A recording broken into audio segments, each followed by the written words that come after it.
Have you ever stared in wonderment at a bluegrass guitarist's picking hand and thought to yourself, how in the hell do they do that? Certainly I have, and I think a lot of guitarists have. There's a long-standing tradition in bluegrass guitar of rearing some of the most fearsome and intimidating picking technique I have ever seen. And in today's masterclass, presented by the great session player Ethan Sherman, we'll be discussing some of the exercises that bluegrass guitarists have used to see that their technique is as proficient as it possibly can be. Ethan will walk you through these exercises, detail by detail. He'll also be adding some historical context for bluegrass music and just otherwise ingratiating us to the style. So if you're new to bluegrass, this is a great place to be. And rest assured, even if you're already familiar with the style, there's plenty still to learn here from the great Ethan Sherman. We hope you enjoy. I'm really excited to be here and to be spreading the gospel of flat picking acoustic guitar, bluegrass guitar. It's a real fun thing, and I'm assuming that because y'all are here, you already know that. Today is mostly going to be about fundamentals. What the heck is, bluegrass guitar? Why is it awesome? What do you need to know? How do you get started?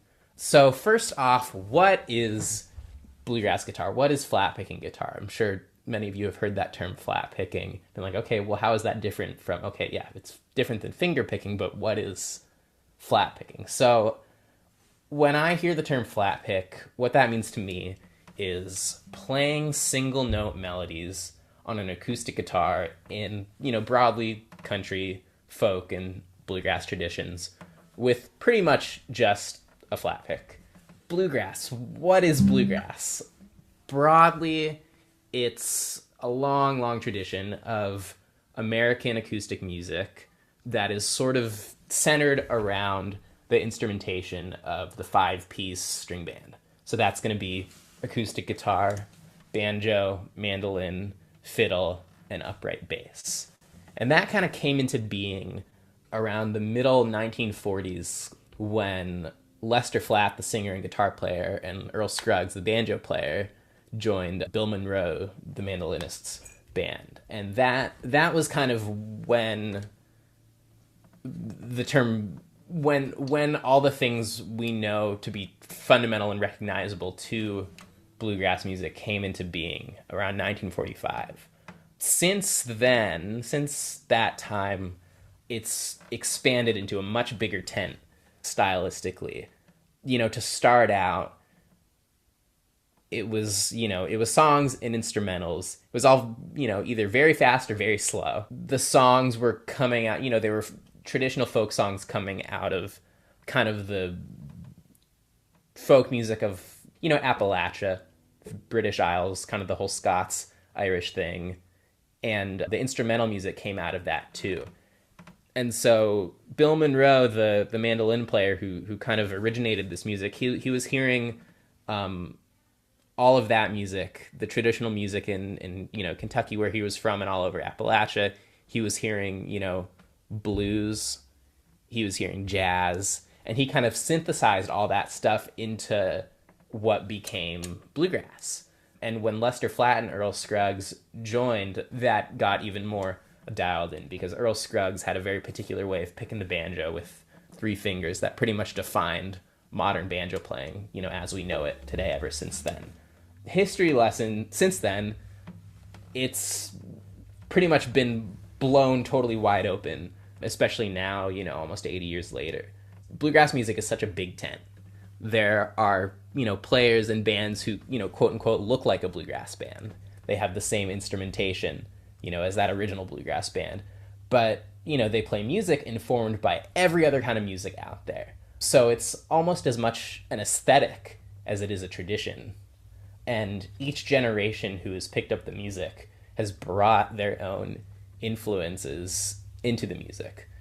And so for anybody who's kind of a stylistic omnivore, or is even, into a very specific kind of thing, there's probably some corner of bluegrass that jives with your musical taste. So, if you're really into, jazz and improvisation, you're probably going to love, David Grisman. If you, love the Dead and jam band music, Old and in the Way leading into Sam Bush, leading into Yonder Mountain String Band. There's a lot of music there. If, you love rocking out, you're probably going to love Billy Strings, and so on and so forth. So how does the guitar fit into that? The guitar wasn't actually a lead instrument in bluegrass music at first. The way instrumental tunes especially would go down is that the mandolin, the banjo, and the fiddle were the ones playing those melodies. And the guitar player in the bluegrass band originally was pretty much relegated to just playing rhythm and singing. But that all changed in the early 1960s when a guy named Doc Watson started putting out records where he was playing, those melodies.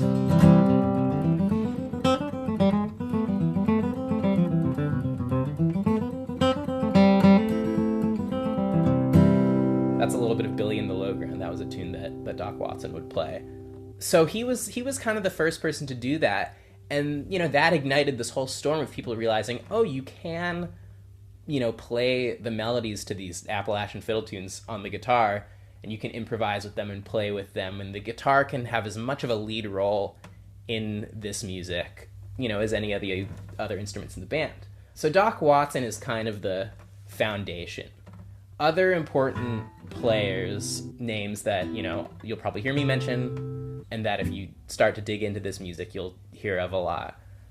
Tony Rice, Norman Blake, Clarence White. Those guys and Doc are kind of the progenitors.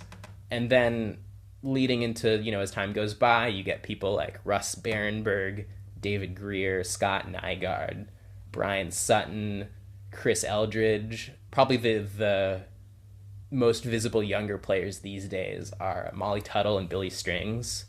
And if all of these names are completely foreign and unfamiliar to you, I've made a Spotify playlist that y'all are going to have a link to check out at the end of this class, and over the course of the week, some listening recommendations that I have for you. So why is bluegrass guitar great? What's so wonderful about it is that it's very social and community-oriented music. The barrier to entry is pretty low in terms of what you need to know to start to play. And pretty much every, small town in America has a bluegrass jam somewhere, or metropolitan area. Most of the fans of the music are also musicians themselves, and there's a lot of common repertoire. Festivals, bluegrass festivals where, tons of bands show up and play for a weekend are a big part of the culture of the music. And, people, jamming in the parking lot at the festivals is a big part of that culture. So, if you're into the music, you probably play the music as well. And if not, it's very easy to get started. In addition to that, it's a great way to put the fundamentals that you're picking up in your Sonora course to work in real music. A lot of real just, fundamental stuff about, getting going on the guitar. Major scales, pentatonic scales, making melodies out of those scales and connecting those to chords, rhythm and time, improvisation. Flat picking guitar kind of really brings all of that to bear. I heard somebody say that it's a full contact sport because you're engaging your ear, you're engaging your mind, you're engaging your body, and it requires a certain kind of synchronization to put all that together, as well as power, and endurance. The other great thing about bluegrass guitar is that you don't need a lot of gear. All you need is an acoustic guitar and a pick, and sometimes a capo. There are some more specific things to really getting the bluegrass guitar sound that some of you may know if you want to dive into it. More often than not, you're going to see a dreadnought size acoustic guitar. This is a Dana Bourgeois slope shoulder dreadnought. The reason is because these guitars are loud. They have a ton of low end. And because of that, they're able to project in a way that sometimes smaller body guitars aren't able to in the context of a jam situation where you've got a lot of banjos and fiddles and mandolins. Believe it or not, the guitar is actually the quietest instrument in the string band. And, most of the time in most other styles of music, that's not the case. Usually, the guitar player is the one that everybody's telling to turn down. But, in the bluegrass world, the guitar is quiet. So we want a guitar that really can help us out so that we don't have to work too hard. To that end, you're going to want to have, well, a flat pick. And generally in bluegrass, the thicker pick, the better, because you're going to be doing a lot of alternate picking. And because of that, you don't want a pick that is, flapping back and forth too much of its own accord. Like if you have a really light pick, when you're doing a lot of focused single note stuff, the pick is always going to be fighting you. And you want the pick to feel like it's an extension of your hand. Where your hand goes, the pick goes. And that's the end of it. In addition to that, you don't want like slinky electric guitar light strings. Because inevitably you're going to end up hitting the guitar a little bit harder. Not too much harder, but a little bit. In a different way than you're used to if you're coming to this from electric guitar. So you want strings that are going to give you just a little bit of resistance. I have, I think these are 13s on this. That's pretty standard. If you're coming from electric guitar and that feels like a huge step up, you can, start by stringing your guitar up with, 11 and a halves or 12s. And that, that's totally fine. String, that stuff is such a personal thing as well. So let's start talking about the fundamentals of how the right and the left hand are going to work when you're playing this music. The biggest thing that I notice when I'm teaching flat picking to get started is that people think you really need to bear down and really muscle the guitar to get a sound out of it. But what we actually want to be doing is relaxing all the time. As we, start to play and start to deal with some tempos that maybe we haven't really dealt with before, our body is going to want to just kind of buckle down and tense up and really, squeeze with all of our might and really force our hands to do something. And what we want to do is kind of go in the other direction. Slow down, don't go faster than your body kind of wants to naturally settle into. And always be checking in with, am I like really tight anywhere in my body right now? Can I let that tension go? That's going to be something that we're going to come back to a lot. So the right hand, I'm just going to do a little strumming and a little...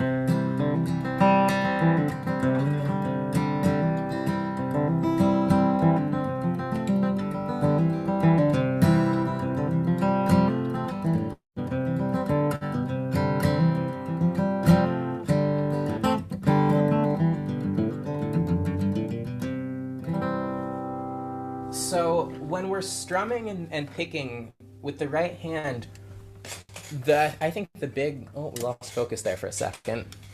It'll come back eventually. It always does. The big thing is that we want to activate the whole arm.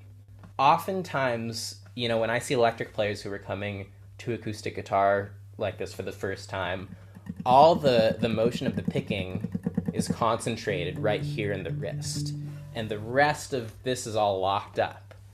Some people it's all elbow, some people it's all, that joint right there.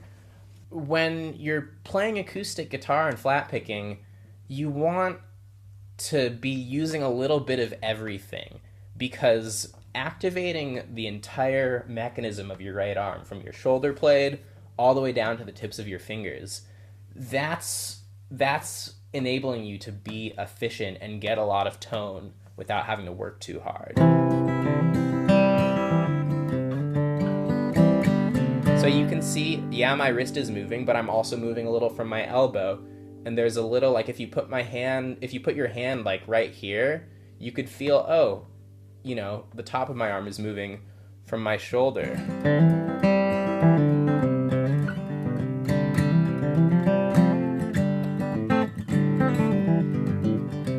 Nothing is closed off or tightened. That's really important. In addition to that, you want to make sure that you're really letting the top of the guitar ring and vibrate freely. because another aspect of tone production with the acoustic guitar, do you guys hear that? That's if the top is nothing's touching it. If I put my hand against the top, half the tone goes away. So you want to make sure you're strumming and picking in such a way that you're not dampening the top. You know, a lot of people come at it like that, and I would encourage you to come away from it a little bit. And when you're strumming, think about the action that your hand does when it's turning a doorknob. You're kind of swiveling your wrist, right? So that's essentially what you're doing, whether you're strumming or picking.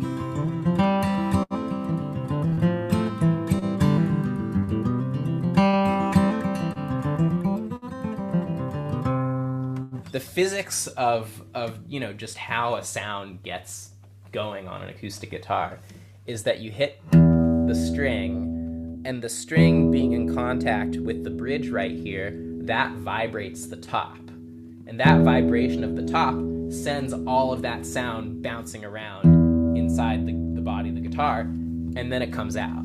So if you're dampening the top,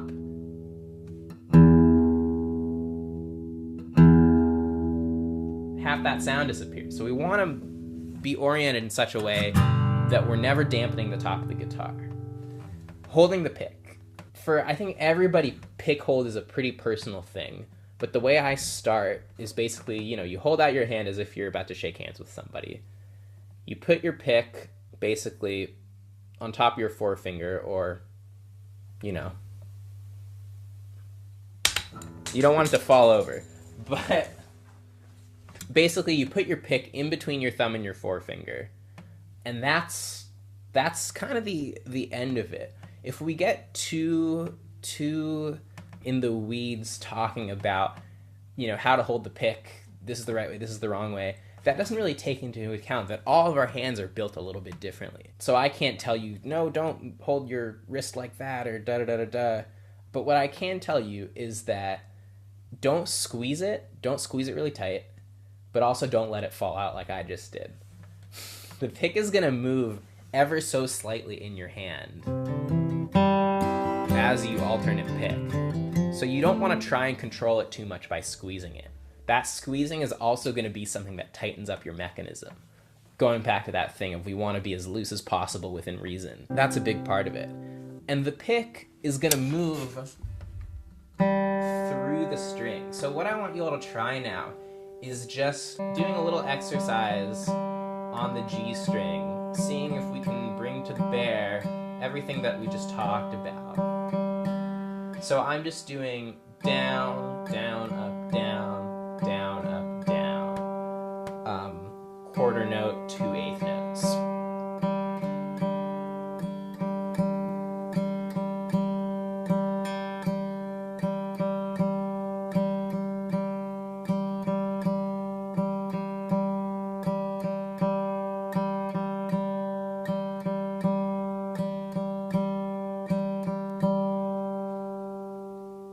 Don't worry about power and volume at first. Really go more for how does it feel in your body? Is every part of your right arm being activated to make that sound? That may feel a little weird at first, especially if you're used to kind of muscling down to alternate pick. But what's going to happen is that your sound is really going to open up because you're letting the top of the guitar do a lot of the work for you. Just efficiency. You know, the guitar is always going to seem a little bit quieter because you're behind it, you're not in front of it. So if it feels good, it probably sounds good. Let's talk about the left hand now. It's good to do a refresher when you're getting into this as to how little you actually need to make contact with the string to get a clear tone. I think, you know, a lot of us have habits built up from years of playing where we feel like we really need to, really push down on those strings to get a clear sound. But the thing that makes a fretted note sound isn't our finger mashing into the fretboard. It's actually just the string making contact with the metal fret. So that's as far as you need, as hard as you ever need to press when you're playing chords, playing single notes.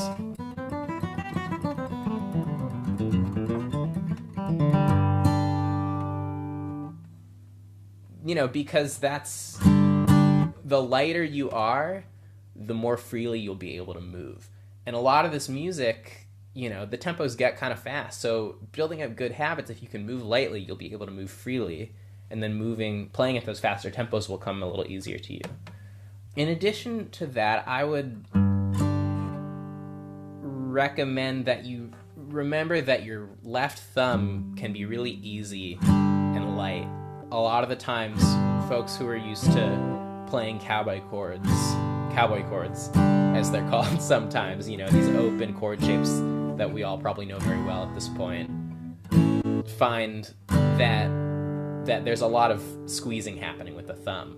And again, that's something that's going to be inhibiting your freedom of movement. So you don't want to do it too much. And one of the scale exercises I'm going to give you really brings that to bear. So the next thing I want to get into is doing some scale stuff. So I'm guessing that most of you have, you know, already being in the Sonora course, have, you know, learned your major scales in various parts on the neck. Can I get some affirmation of that in the chat? Or you know, just thumbs up. You guys all know some major scales. Awesome. So what's great about you know, bluegrass and flat picking music is that major scales and, you know, various permutations of them, that's really all you need to get started. So the difference in how they're used really comes down to you're getting most of them out of these open chord positions. A big part of the bluegrass guitar vernacular is combining, you know, open and fretted strings. That's a lick you'll hear Tony Rice play a lot. And there's so much open E, open B, open G, open D stuff going on there. So the best way to get started on that stuff is to play your G and C major scales out of open positions. So that's going to mean that anytime you have an opportunity to use an open string, you're going to use it. So I'm going to do just C major. I'm going to start on the root here, and I'm going to go up to the high fifth down here on the 3rd fret on the E string. And I'll just go through that slowly so you can see which open strings I'm using. Open D, open G, open B, open E, and then I'm going to go back down, open E, open B, open D. You can do that with G major, same thing. Open A, open D, open G, open B, open E. And what's nice about doing G major out of there is that you get 2 octaves without having to leave the position. So doing scales with open strings, up and down,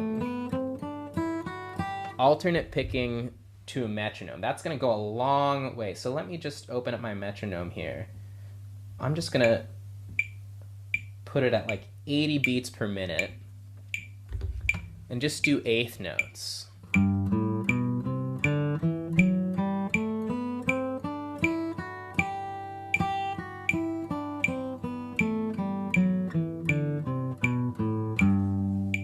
However, just going straight up and down, there's still a long way between that and shredding on fiddle tunes.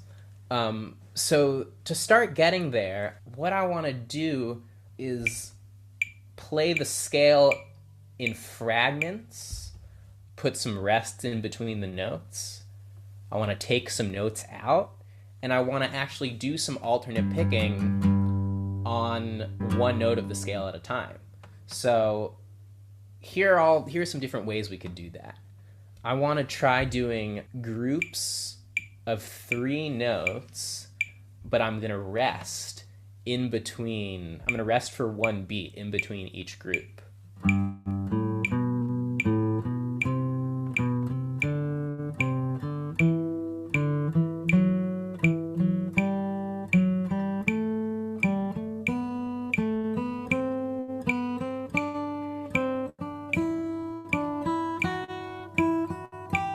And you can go down, same thing. So if you can hear that, it's 2/8 followed by a quarter note. 1 and 2, 3 and 4, 1 and 2, 3 and 4, 1 and 2, 3 and 4, and so on. I could finish it, but we have more to get to. So that's just one possible way you could get into that. Another thing you could do is do 4 alternate pick notes per note of the scale. So that gets you used to staying on one string.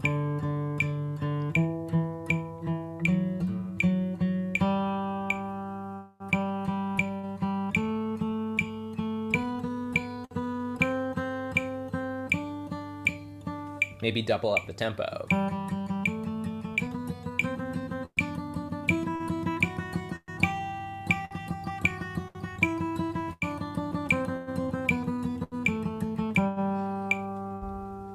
So when you start to take notes out, here's where things get interesting.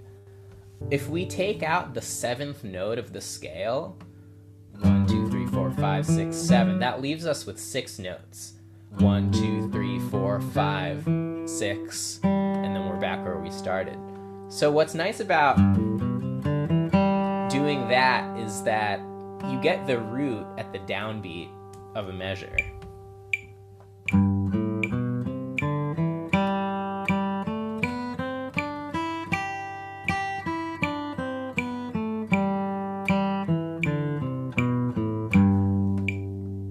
A big part of improvising in the bluegrass vernacular is landing on a root note or another chord tone of a chord when the chord changes in a tune. Just like, in jazz or in country music, or in, that's pretty much a universal thing across, improvisational styles, connecting, landing on the note of a chord when you hear that chord. And getting used to landing that note where you want it on the beat, having variations on your scales that allow you to do that is really helpful. So you can do fragments like I did, or you can do it continuously. Here's like C major groups of 4. I'm still going to keep it at 80 beats per minute. 1, 2, 3, 4.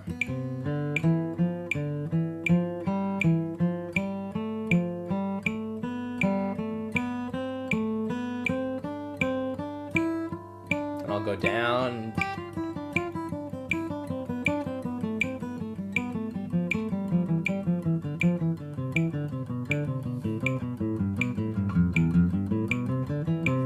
So being able to go between 8th notes and 16th notes is really helpful. Doing those streams of 16th notes continuously can be tricky when you're brand new to it. So the way to start getting used to that is to do it in fragments that you can manage. Maybe you can't play a measure of 16th notes in a row, but you can probably do 4 in line with that time. I guess that's 5. So I'm still going through the scale,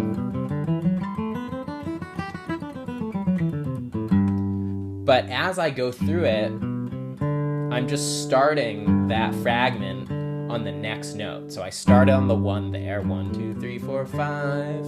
And then when I did it again, I went 2, 3, 4, 5, 6. And, then it becomes the sound of music. There's more to this that I'll get to. But basically, start playing, if you're not already doing it, major C and G major scales with open strings to a metronome, quarters, eighths, sixteenths, fragments with rests in between, and or doing it continuously. Taking out the seventh gives you that 6-note version of the major scale. So no sevenths of the key. Oh, this is from Austin. So no sevenths of the key unless it's a chord tone. You know, you can. It's not a hard and fast rule. Don't play the seventh. That's, again, the nice thing about this is that, you know, because you're in a major key, you know, all the notes are going to work more or less all the time. So it's not like you don't need to play the note. But one way that you can get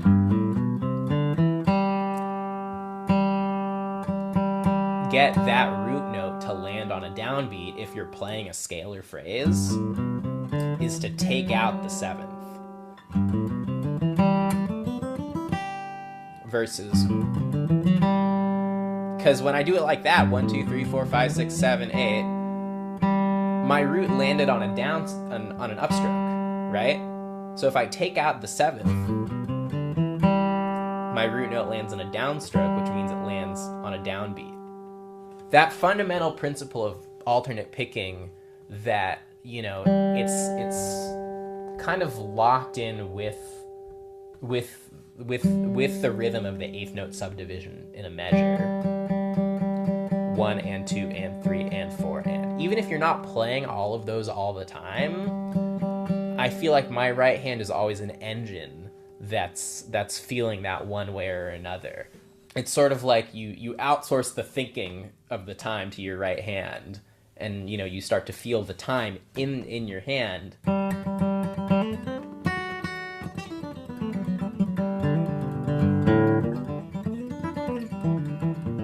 You know, I'm kind of moving all the time, you know, a little bit just to keep the time.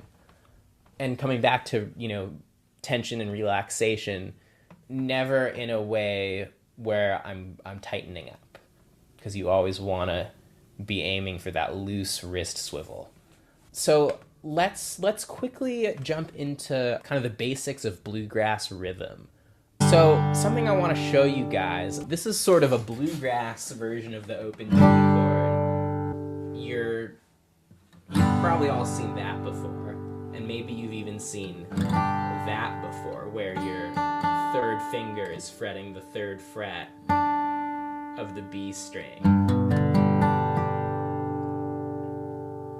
So the bluegrass G chord is like that, but we take our index finger out of the equation so that we're really only hearing the root on the sixth string, the fifth on the fourth string, the root on the third string, the fifth on the second string, and the root on the first. No thirds, basically. It's like one big old power chord. And the reason is because thirds tend to muddy up the tuning of the guitar, because you can never really get a third properly in tune, just because of the way equal temperament works. You know, equal temperament is the tuning system that we use in Western music to, you know, make sure you can play in, you know, whatever key you want without the notes sounding crazy out of tune when you go to another key. That's another topic for another time. So when you just have the roots and the fifths, it's very easy to kind of get everything sounding really cleanly in tune.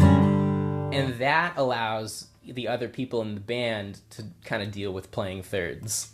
And you're just providing that rhythmic, that harmonic bedrock that's also rhythmic at the same time. So bluegrass G chord, you don't have a low third, and your middle finger, just the side of it kind of mutes that string. You're not getting an open A, because that sounds kind of muddy. You're just muting it lightly with the side of your finger. So that's all you're getting.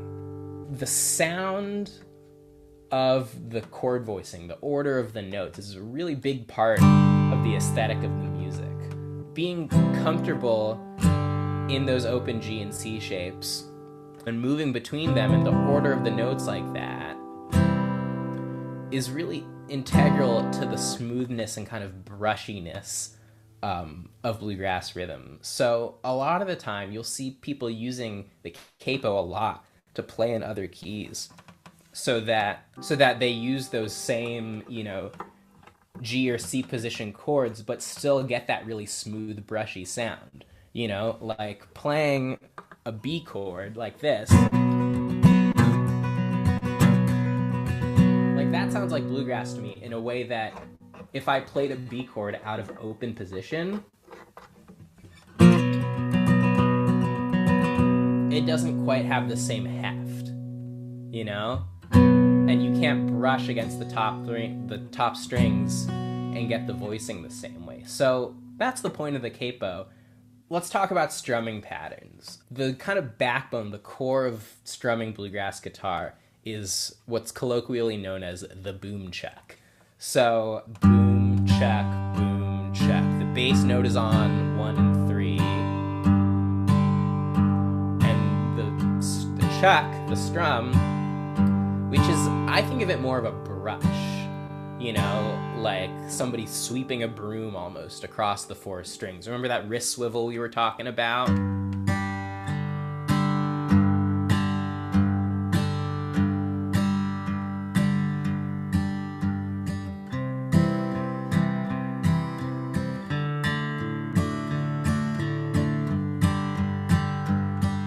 So I want you guys to try this.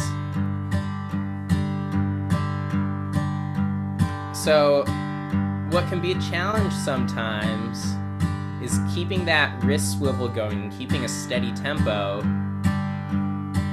and getting that bass note cleanly. Because you really want to hear, oh yeah, that's a G. You don't want to miss and hit that guy or that guy unless you mean to.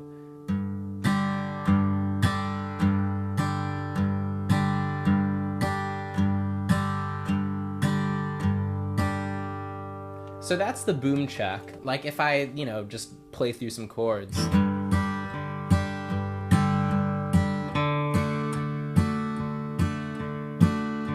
You can get away with just doing that. Backing up a fiddle player, backing up another guitar player, playing a fiddle tune, backing up a song, and it'll sound pretty good. It's more about the voicing of that bluegrass G chord and about really letting the top of the guitar just absolutely vibrate and ring and sing. We'll get more into some of the deeper stylistic things of bluegrass rhythm guitar, like bass runs, G runs. All those things are integral to bluegrass guitar, bluegrass rhythm guitar, but we don't have time to dig into them just today. But come next week and the week after that, I'll be talking about that more. But for now, boom check on G and C and D chords. That's all you really need to know. I've got a few more exercises for you guys that are all about a couple different things that are also integral to moving this way on the guitar.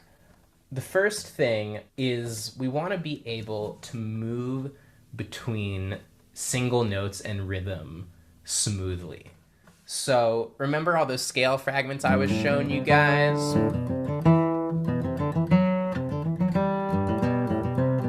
All the different ways you could do that. Now what we're gonna do is we're gonna put the metronome on and we're gonna play them, and we're going to intersperse them with this boom check rhythm.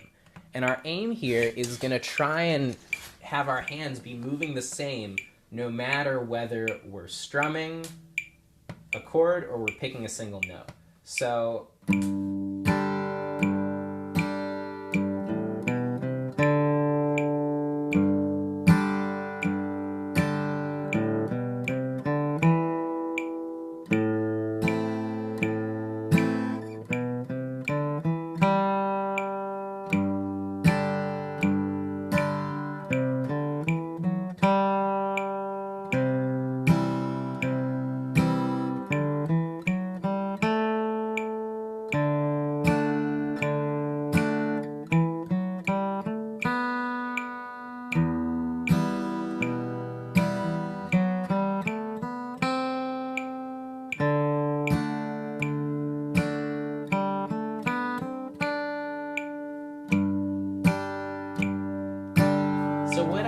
practiced then was 5-note scale fragments, alternating with diatonic boom chuck chords. So diatonic meaning chords that are in the key.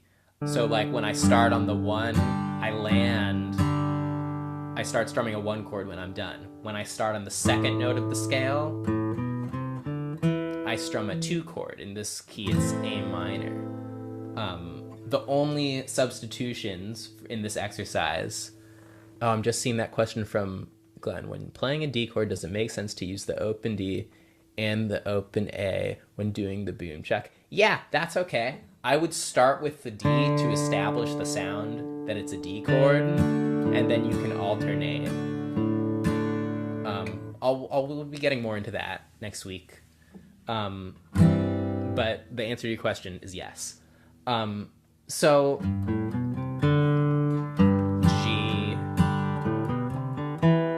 A minor. The only substitutions in this particular exercise would be when I'm starting off with the 3rd note of the scale. You don't have to do a B minor. You could if you want to, but I think what I would do there is go and take out the 7th so that I land on that G, and then I can just play a 1 chord again.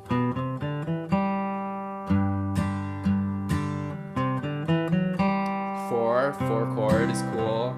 Off the 5 chord is great. That'd be D.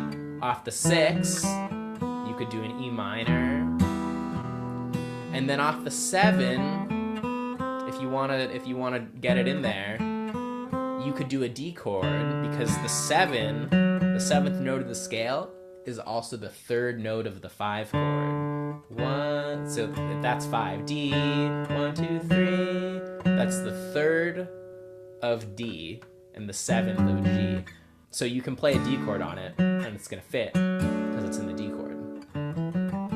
So you wanna only do these exercises at a tempo where you can feel everything working efficiently. If you're not getting a clean tone, if you're reverting back to any physical habits that maybe, carry over from other styles of playing, or just a habit that you're like, I don't think I want to do that anymore. You want to go at a pace where you can feel really settled in your body and sort of keep all these things that we've been talking about, with being relaxed, letting the top vibrate, making really clear contact with the string with both your right and left hands.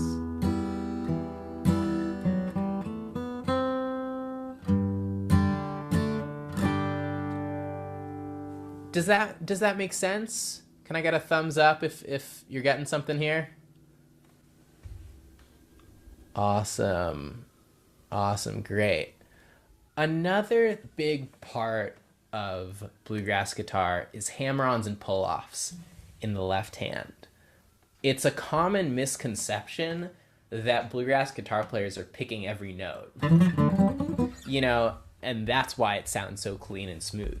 But when you get, up to these faster tempos, sometimes it's just not practical to pick every note, either because, your hand just gets tense, which, happens to the best of us, or you just want some more, phrasing options besides just like machine gun, da da da da da da. Even when you're doing that, your hand is still going to keep that alternate picking motion happening.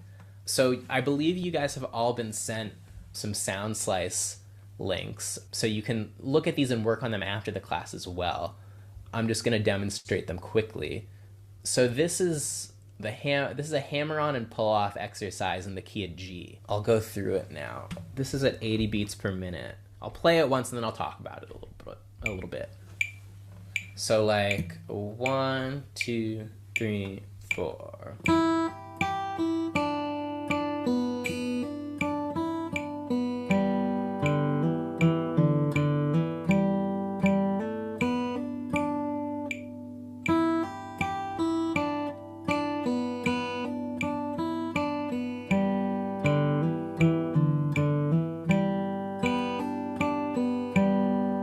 So that's the exercise.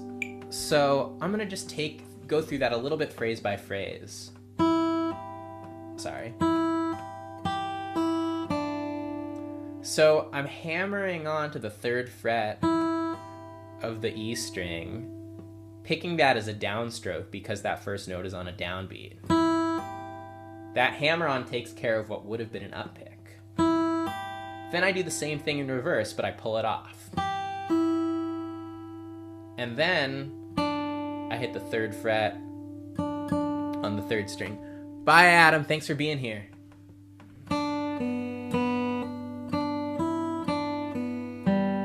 Basically, if you're playing successive notes on a single string, you'll either hammer on or pull it off.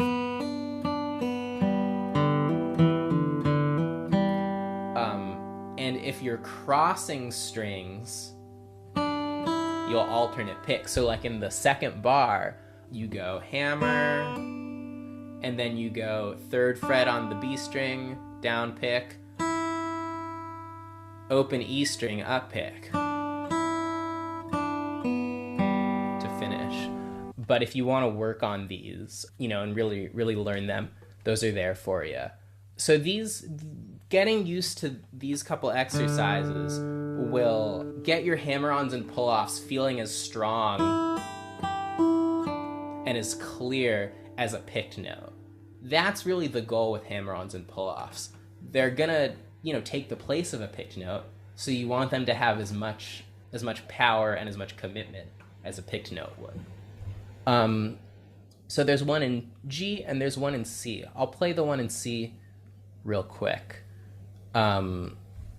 This one, there's some triplet stuff going on with some pickup notes. And we're also going to be strumming through multiple strings, 2 or 3 strings at a time. So playing that with a metronome is going to be really helpful for getting your triplets in the pocket.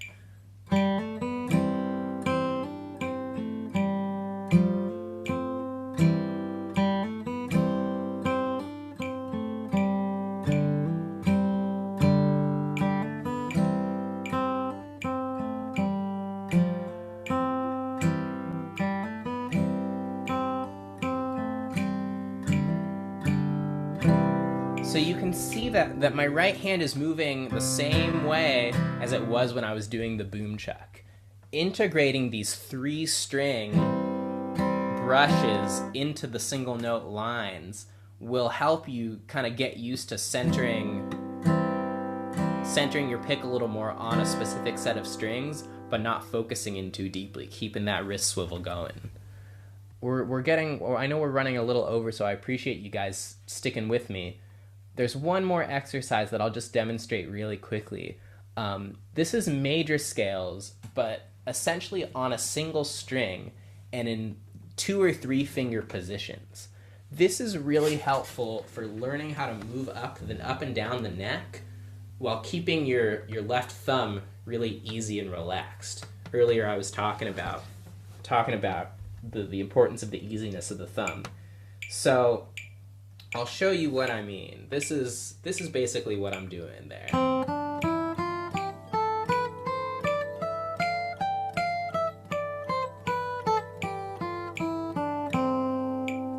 So I'm just doing a straight major scale, but I'm starting my fingers over as I get up to the first string. Right there, I'm shifting positions from here to here.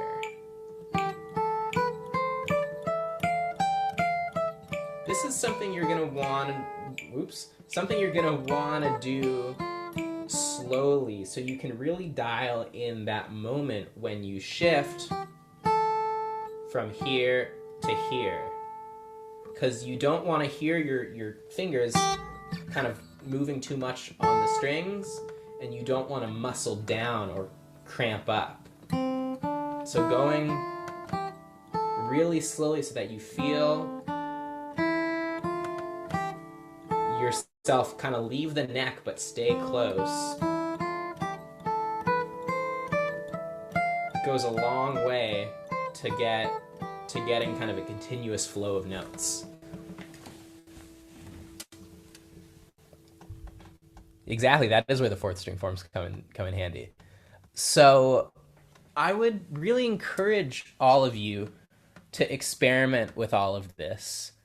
Listen to the playlist, get acquainted with some of the music if you're not familiar with it already.